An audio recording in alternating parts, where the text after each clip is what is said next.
Howdy folks, and welcome back to World of Warships with Rear Admiral Jingles. And just as in yesterday's video, today we're featuring a non-premium machine. In this case, obviously it's a ship. The Pan-European, although let's face it, they're almost all Swedish, Tier 8 non-premium tech tree destroyer, the Erland. A Tier 8 destroyer played for us today by Alex the Snowflake in a very Tier 10 battle. Now, I don't want you to come away from this video thinking that the Erland is a bad ship, because it isn't.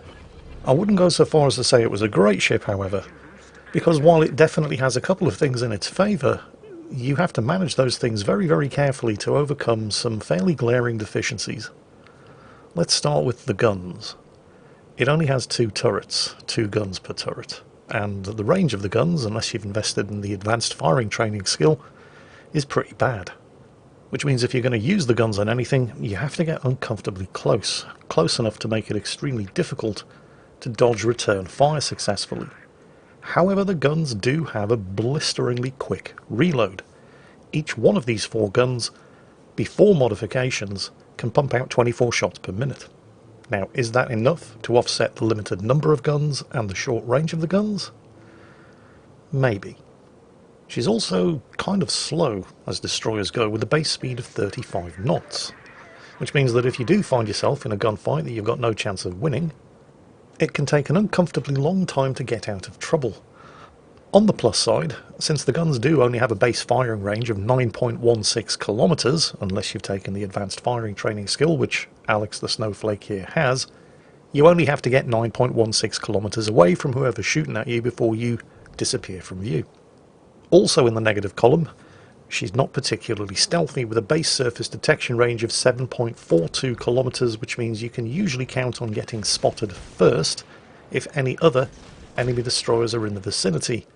He was lucky enough to get advance warning of the fact that there was a Gearing and a Cossack in the cap circle here with him, thanks to the aircraft from the friendly carrier, which did give him time to get some torpedoes away and then turn around and get the hell out of dodge.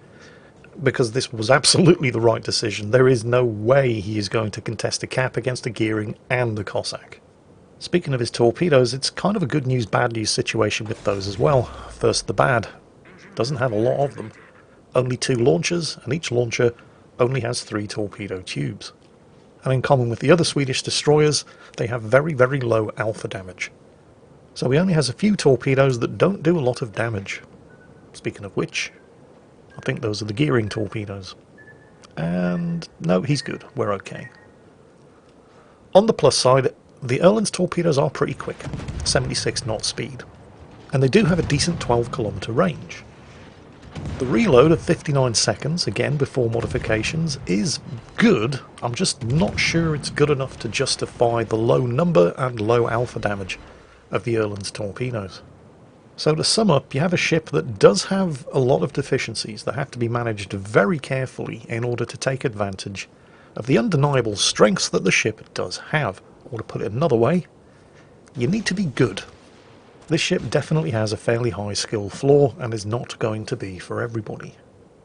Thus far, Alex has, I think, been playing this ship pretty well. I mean, he can't really directly contest Cap Circle Charlie, but oh, you have to shoot the Shimakaze, almost regardless of the risk. If the Shimakaze's been spotted in open water like that, and he's reversing so he's slow, and he's shooting so he's going to stay detected, regardless of the risk to yourself, you have to shoot him.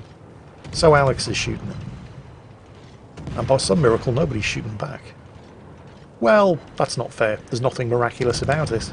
Whether through luck or judgment, Alex has put himself into a position where nobody but the Shimakaze had a clear line of fire to him, and with the Shimakaze dead, despite the fact that Alex was shooting, the Shimakaze was the only one spotting him, so he managed to go undetected. That's first blood to Alex's teeth. However, while that's put them ahead on points, the enemy team thus far are the only ones who actually control a capture circle. Although there is a Fletcher on the team who's in the process of flipping Capture Circle Bravo in the middle of the map, which Alex himself is about to slip into here as well. So things are looking pretty good. Unfortunately, it's at this point where things do start going wrong. The team have just lost a Jean Bart, sunk by the enemy ARP Yamato, and they're about to lose a Yoshino as well. And so despite the fact that between him and the Fletcher, Alex is about to claim Capture Circle Bravo, as quickly as that, the points have just flipped around in favour of the enemy team. Although it is still early, and anything can happen between now and the end of the match. So Alex is looking at the map and trying to figure out where to go next. Bravo does look pretty secure. Cap Circle Alpha is looking really dangerous, even though the friendly Khabarovsk has just managed to get the killing blow on an enemy Pommern. There is an opportunity there for him to slip into Alpha and start the capture process by just tucking himself in on the northern side of the southernmost island in Capture Point Alpha. But in order to get there, he would have to tangle with the enemy Yugamo, who would absolutely spot him first, and the enemy do have a radar over there in the shape of the Missouri, so instead, he's heading back over to Charlie. He's already got some torpedoes in the water, although I'll be amazed if they hit anything. Let's not forget that Charlie is where the enemy Gearing and Cossack are, and judging by the hail of 152mm armour piercing coming out that smoke screen next to the Lenin, I'm pretty sure that's where the enemy Minotaur is too. Who's he shooting at? Somebody who probably really wishes he wasn't. I think he's shooting at the Kansas. Because let's face it, being farmed for XP and credits is exactly what the Kansas is for. Oh, I just realised. While I was discussing the pros and cons of the Erland, there were two factors, fairly important ones and fairly obvious ones, that I completely forgot to mention. So let's mention them now before I forget again. Just to make her low speed and lousy stealth even worse, she doesn't get a smoke screen. So yeah, that's a fairly big negative factor. On the other hand, she is one of the very few Tier 8 destroyers in the game that gets a heal. So again, does that really compensate for the other deficiencies? I'm not sure it does, but it's very, very nice to have. Now, those eagle-eyed individuals amongst you who've been paying attention to chat, or who are just watching this on something that isn't a mobile device and can actually see chat, will have probably just noticed that Alex has been a bit of a Debbie Downer about his team's chances of winning, despite the fact that he's about to successfully capture Charlie, which means that the Gearing and the Cossack are nowhere near. The Khabarovsk that took out the Pommern earlier has just managed to get another kill, although he had to pay for it with his own ship in the process. But Alex's team are now in possession of 2 of the cap circles, the enemy team have none, the kills are even, and Alex's team is now ahead on points. So rather than being all doomy and gloomy, there is in fact every reason to be optimistic. I mean, they could still lose. I've seen teams in far better positions than this throw it away at the last second, but there's absolutely no reason to be pessimistic. Now, the Cossack has been spotted.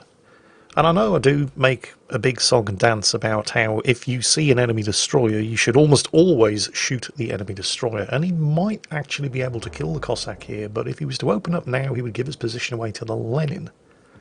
And that might mean that the Lenin would start turning to avoid these torpedoes. And that was pretty good. If he'd been in any other destroyer, he would have probably sunk the Lenin, but he did get 4 hits and caused 2 floods, which means the Lenin has used his damage control. Now might be a good time to set him on fire, particularly since the guns are not pointing in this direction. And you should probably start moving because, well, a destroyer has been spotted, and he's now being targeted by 4 enemy ships. The Lenin manages to get 1 turret away, but Alex did manage to get into cover behind the island, and I would really, really love to see Alex not continue shooting at the Lenin here, because he's almost certainly going to burn to death. If he doesn't get finished off by other members of Alex's team, that's good. Torpedoes instead. Remember, when Alex was spotted by that Lenin, there were 4 ships shooting at him. And the Lenin will almost certainly die. Oh dear. I mean, on the one hand, you don't want the Lenin to get away, repair, and continue to be a problem, but even though he is repairing, Alex is not the only one shooting at him. And getting spotted by the Lenin got him targeted by 1.4 enemy ships, and he's now in a gunfight with a Cossack. And the Cossack, as you can see, is pretty nasty in a gunfight, although the Cossack didn't like getting shot back at either, has smoked up, and appears to have been the one who was spotting him. So Alex got away with that one. He's managed to go undetected again. And again, to be fair, he was using the islands to keep him out of line of fire of pretty much everybody but the Cossack there. And that was a very nice torpedo strike on the Conqueror. Unfortunately, despite risking it for a biscuit, Lenin has survived. And this friendly Pommern is in a lot of trouble. That looks like the Minotaur. Cossack torpedoes. The Pommern appears to realise that he's bitten off far more than he can handle, and he does seem to be making the most of a pretty terrible situation, tucking in behind the island there, keeping him away from any further torpedoes, and hopefully out of line of fire of the Minotaur. He's probably still going to die, but if he can take down either the Lenin or the Conqueror with him, that would be a pretty good trade. Alex is spotted again. That's probably going to be the Cossack, and there's a Minotaur in that smokescreen. And you don't want to get into a gunfight with the Minotaur. I don't care which destroyer you're in. Alex's team goes further ahead on points as the Yamato gets a kill and then slumps back again slightly as the Pommern goes down without taking either the Lenin or the Conqueror with him. But the team are still ahead on points. Alex gets more torpedo hits, more floods, and the damage is still ticking over, which means the Conqueror's damage control is on cooldown. That was a double flood. If the damage control was available, he probably would have used it, but then again, it's a Conqueror. It's got that super heal. And flood damage, like fire damage, is very, very easy for a Conqueror to shake off. Nevertheless, the damage numbers are still ticking up. Alex is still being a bit of a Debbie Downer in chat there.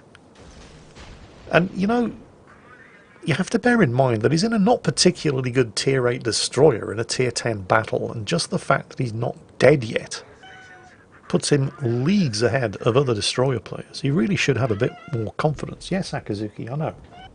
I'm trying to tell him that. He really should have a bit more confidence in his own abilities. I mean, he's done spectacularly well considering the situation that he's in. Has that Pommern not sunk yet?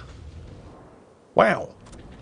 Is there just particularly shallow water over there? Is it impossible?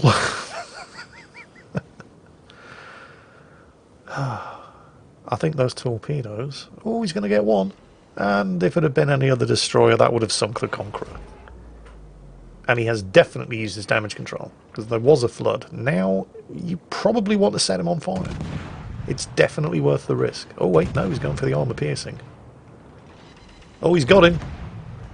Armor piercing into the superstructure kills the Conqueror. I have to admit, I expected the Lenin to go down long before the Conqueror did. High explosive for the Lenin. Lots and lots and lots of big superstructure there to catch those high explosive shells. A couple more shots out. Back into cover behind the island. Torpedoes away. Ooh, enemy team is starting to bite back. They've just managed to sink the friendly Amalfi and the friendly Yamato. Although the enemy carrier is in serious trouble. If you have a look at the map, he's got a Harugamo at point blank range. Although that could mean that the Harugamo is in serious trouble. We shall see. But Alex has managed to get around behind the Lenin, and he's managed to sink at least 2 more torpedoes into him. 1 flood, and of course the Lenin's guns are all in the front, which means he only has to worry about the Lenin's secondaries, and the Vermont manages to get the kill. The Harugamo does take out the Kaga. It's difficult to see how Alex's team could lose at this point. The enemy team only have the Gearing and the Minotaur left, which is really bad news for the Gearing because Alex's team still have their Lexington. Then again, let's not get too confident. The Gearing's a dangerous ship. The Minotaur is a very dangerous ship, especially if you're in an Erland, and the Harugamo, fresh from sinking the Kaga, down there in the southwestern end of the map, is so far out of position that it's going to be difficult for him to, well, make himself useful for at least the next 2 minutes. I'm just saying, I've seen teams that were in far, far better positions than this still manage to snatch defeat from the jaws of victory. A rat is at its most dangerous when it's cornered. I'm not saying the enemy players are rats. It's going to be all over the comments now, isn't it? Jingles disrespectful towards players on the enemy team. Yeah, what else is new? But that's not what I was saying. You get the idea. Torpedoes away against the Minotaur, who obviously knows that you're in the cat circle. we can only hope it's not a radar Minotaur. Oh, there we go. The gearing has sunk the Fletcher. The Harugumo is still nowhere near. Alex did get 2 torpedoes into the Minotaur. Alex, you need to get the hell out of there. It's a shame you've got no engine boosts left, and it's a shame that you're in a really slow destroyer, because you've just got spotted in open water by a Minotaur. And even though Alex is only going to be in line of fire for a couple of seconds as he desperately tries to tuck himself into cover around the side of this island, the Minotaur is going to demonstrate just exactly why no destroyer captain in his right mind wants to get into a fight with one of those things. He just lost, even after using his heal, about 8,000 health. He's there again in chat. I'm dead. Carrier, I need help. The Minotaur is now so close that he's got him lit up on hydro. Torpedoes away. Oh, more hits, down to 4,000 health. Alex, seriously, if I had one piece of advice for you on the basis of this replay, it's that you really need to have more confidence in your abilities and stop being such a Debbie Downer, because you were in a tier 8 destroyer, a not particularly good tier 8 destroyer, in a tier 10 battle, and you finished that match with not far short of 3,000 base experience. So less of the Debbie Downer, because you're definitely better than you seem to think you are. And I hope everybody else enjoyed Alex's performance, because that is it for today. As always, take care, stay safe, and I'll catch you next time.